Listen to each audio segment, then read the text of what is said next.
See you, Mr. Richard Hammond, yay! Good afternoon. Now, because you are a rock god of cars, we have got you a car to sit in. Well, I'm in that. Isn't that cool? Yes, Now, because it Mark is. told you what it is just now backstage, you're going to tell us what it is. Hello, by the way, before I say anything, I'd like to apologise for my colleague, such as it is. This is a motor Pater wagon, and it's a Mercedes-Benz, the first internal combustion engine car, 1886. And I think there were 10 sort of run-on versions made. What I've got to say, one. ladies and gentlemen, he's so good.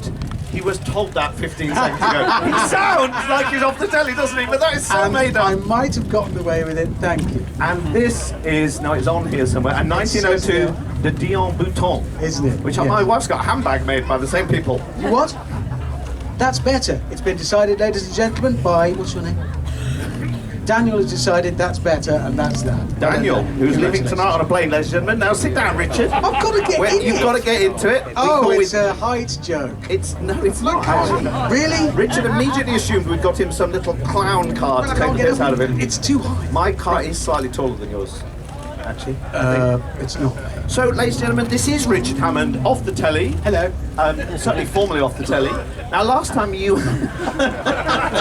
In fact, get off the telly, would you? Move over. Yes, thank you. Last time Richard and I were involved in a show, ladies and gentlemen, I was the promoter.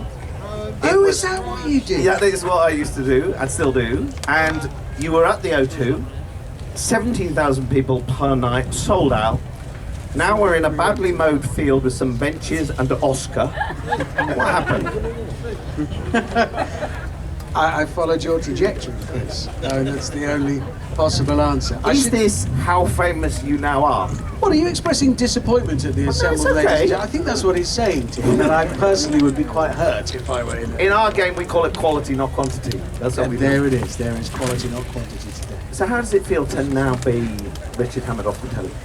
Well, I've got all grown up because I have the reason I'm here, and it is business, and it's a straight deal because I've set up a little car restoration business, the smallest cog, we're over there, and I thought we need a little stand to launch our business, and I thought, who do I know that organises events? And I went through all of them. And he was such a cheapskate, ladies and gentlemen. I mean, he's made billions from that shopping channel, Amazon. So Chris said, yes, you can have a stand. And I said, oh, thank you, mate, that's very kind.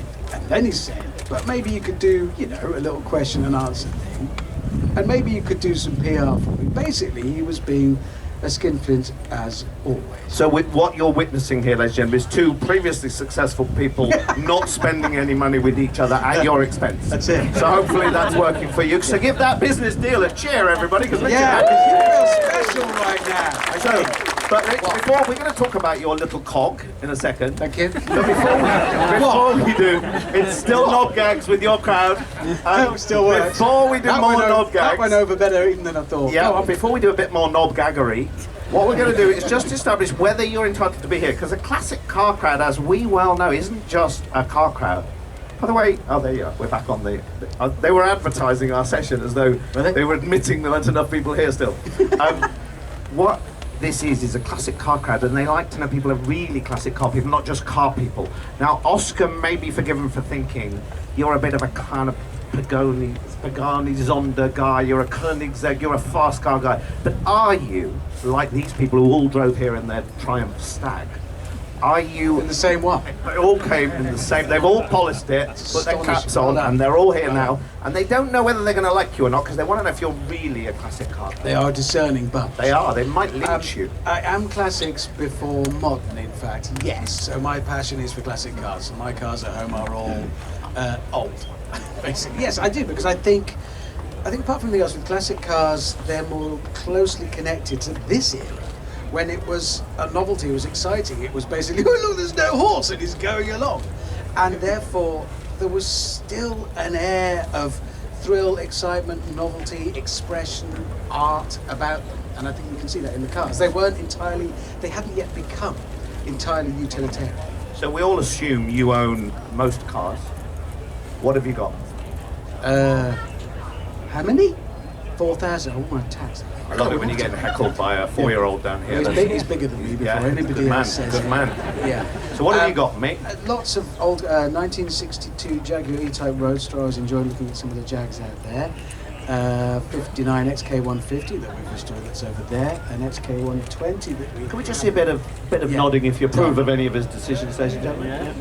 No, they don't. Is the classic car fraternity as sort of divided and divisive as the modern car? So if I like Jags and you like Ferraris, are we allowed to talk? 'Cause we are. No, there's quite a lot of punching in the car park, actually. Is there? Yeah. We had a stabbing between a Saab and a Volvo couple, which got quite nasty. You were going well until you said so. Also, stabbing's not great at the show. No. So what else have you got? What would, if you had your 3 beloved cars to take on your desert island? 1934 Little Riley Alpine Sport, which I adore. It's a very pretty little car. 1968 Mustang 390 GT and 1962 E-Type Roadster.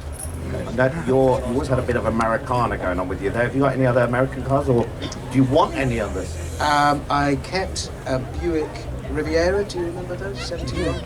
The car that was launched to America. It's right. We need to make something really modern, and everybody hated it.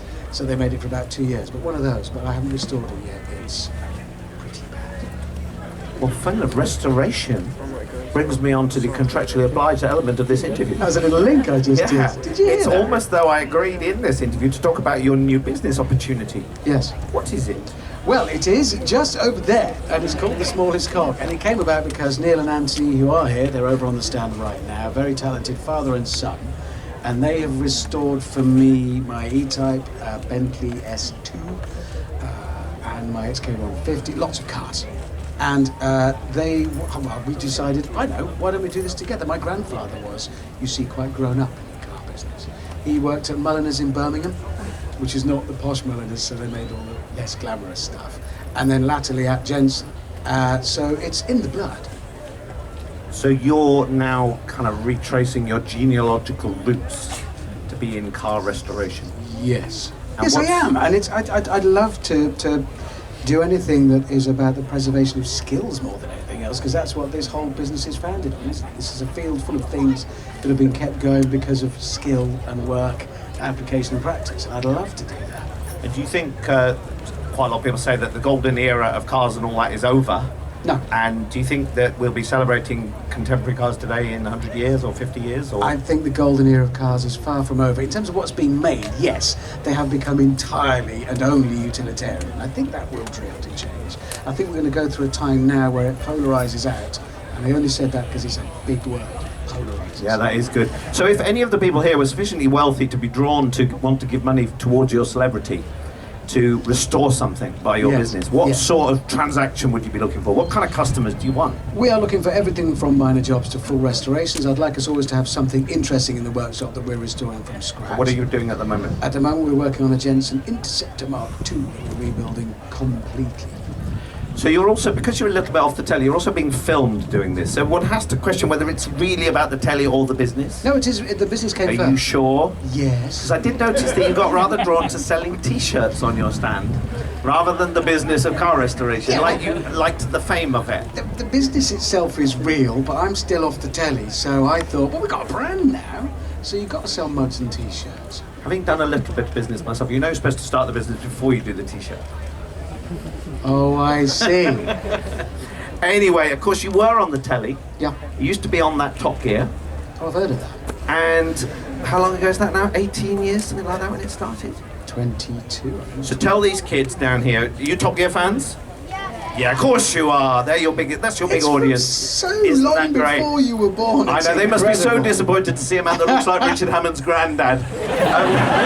That's the problem, because frequently there'll be shows from 20 years ago we'll be on, and I'll be chatting here to some of you today, and you can see people looking at me going, oh, and I have to stop. No, the show you saw yesterday was from 20 years ago. The camera isn't that kind. I have to say, to your credit, and I wouldn't wish to credit you too much, but Oh, indeed it is. versus Clarkson, when you introduce kids to Clarkson, they're properly disappointed when they see his face. They're often just scared. Horrified. What is this monstrous man? What is it? Is it anything to do with Top Gear? Anyway, so how did you get on to Top Gear? How do these boys become you? I don't think you should get a proper job. Talk us through the moment when you became a Top Gear presenter. Well, I'd been doing car shows on, some of you are old enough to remember Granada Men and Motors.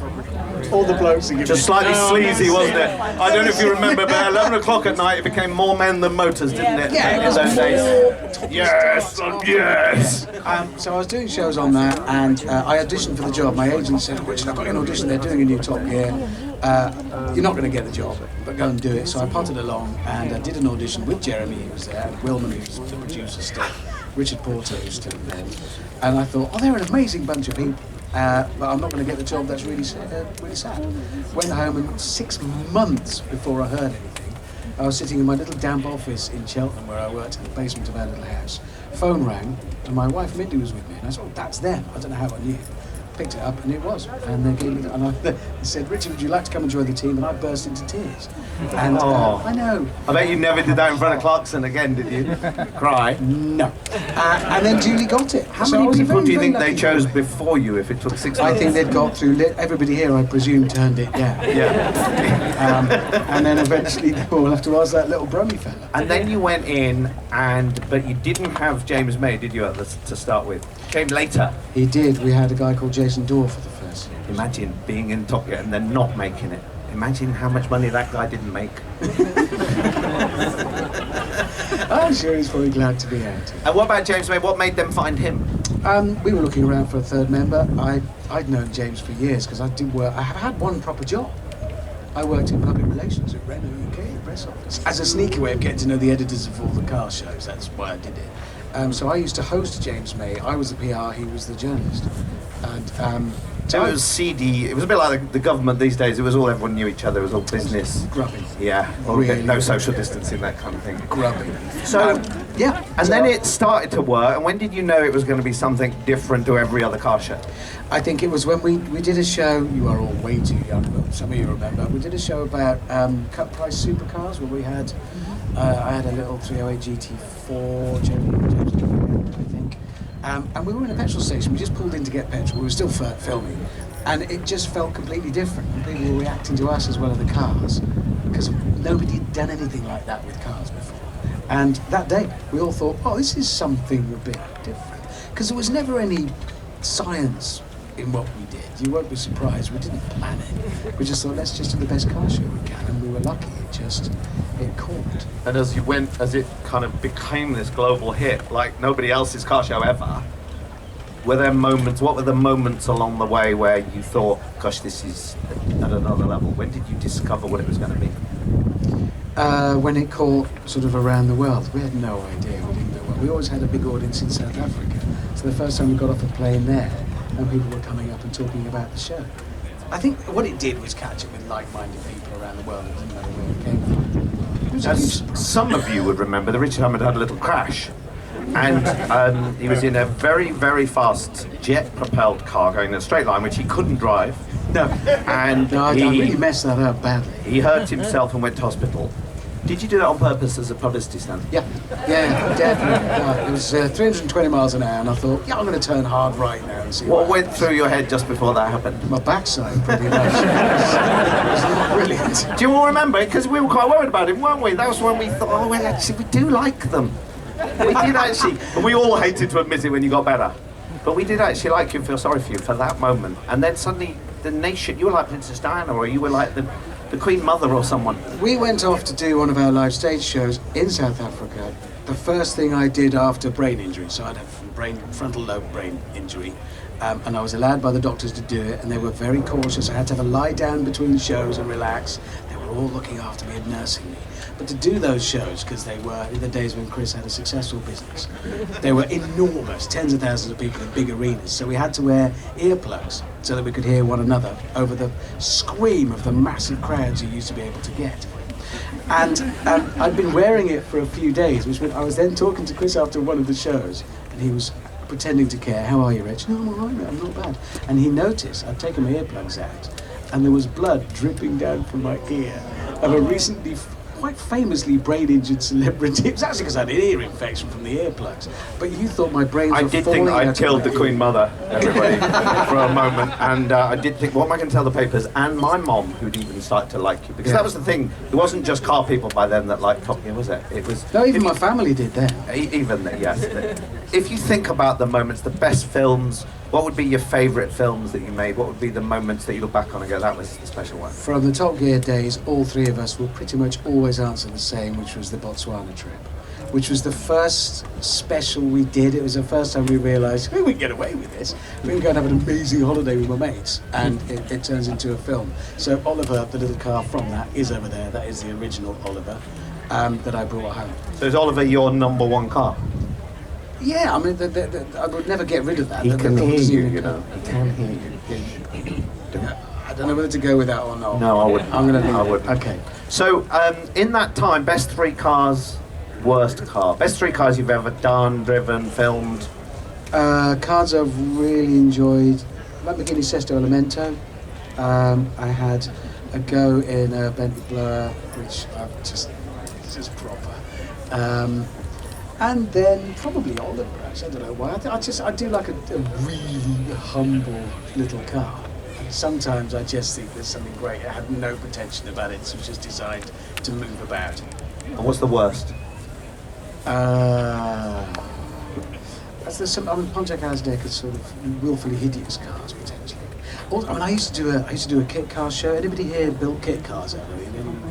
You can fess up. I bet you didn't want to. I built a few. Literally one person. We could do a show with 40 him. years ago. Kit cars, but some of them are unbelievably bad. So some of those. Okay. So, and as you look back on it all, this mad adventure, and then the grand tour, and more travelling, do you picture yourself and think of certain moments? Has there been any moment where you think this can't be true? Can't believe I'm still here. Little man from Solihull. Little Brummy did so lucky. Yeah, getting onto Kubu Island in the middle of the Makadi salt flats, which is in Africa, and it's just a vast wide plain of salt over what was a sea.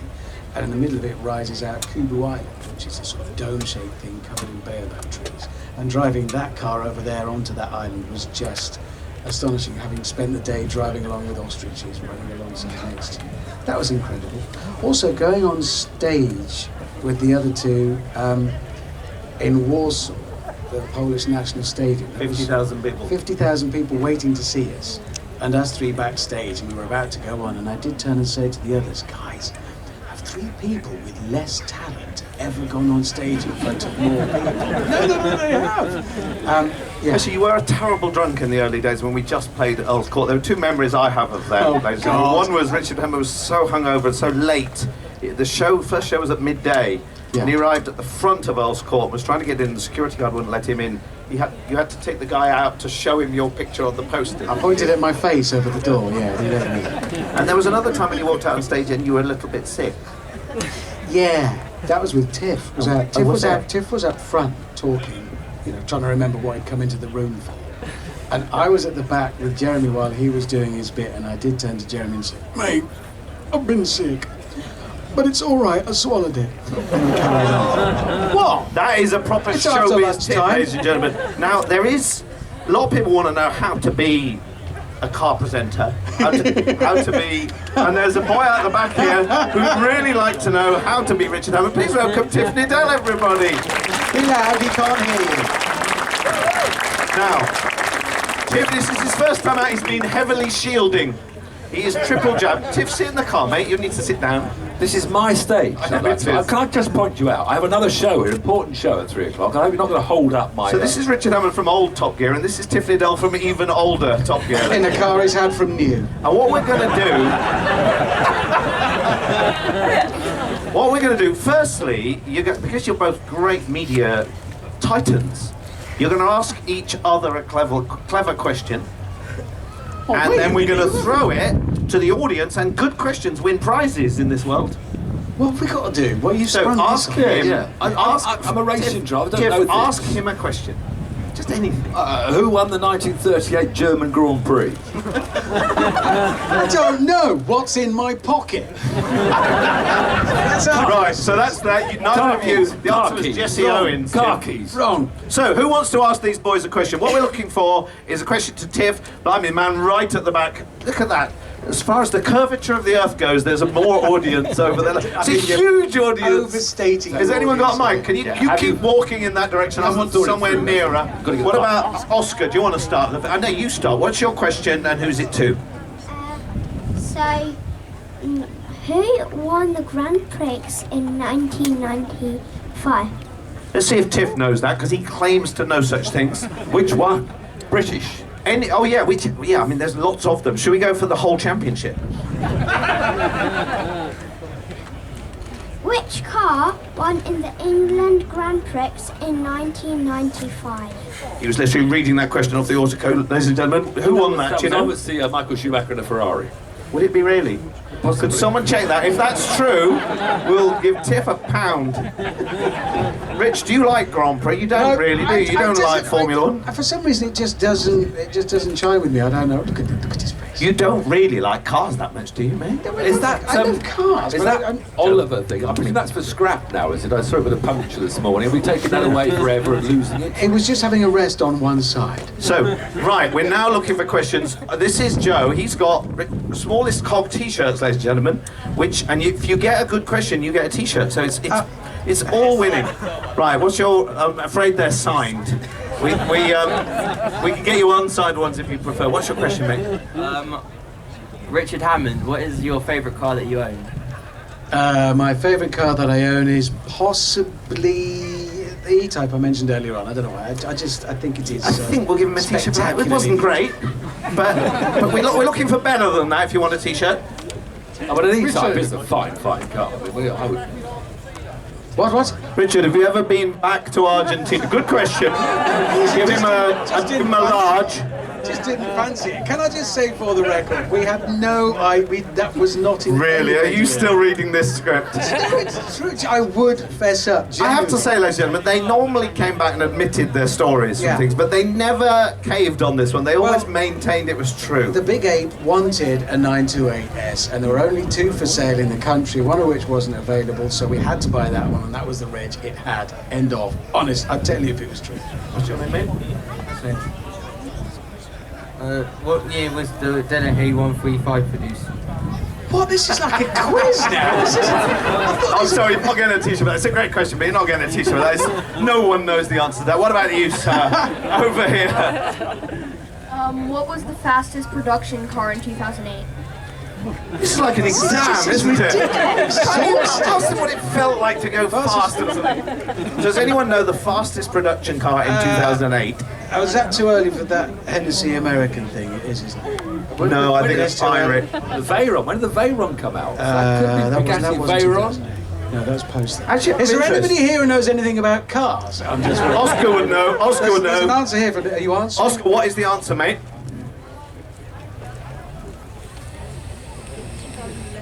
Yeah, the Veyron you was after idiots. 2008. Yeah, you idiots. Right, boys, question for each of you. Who's driven the fastest out of the two of you?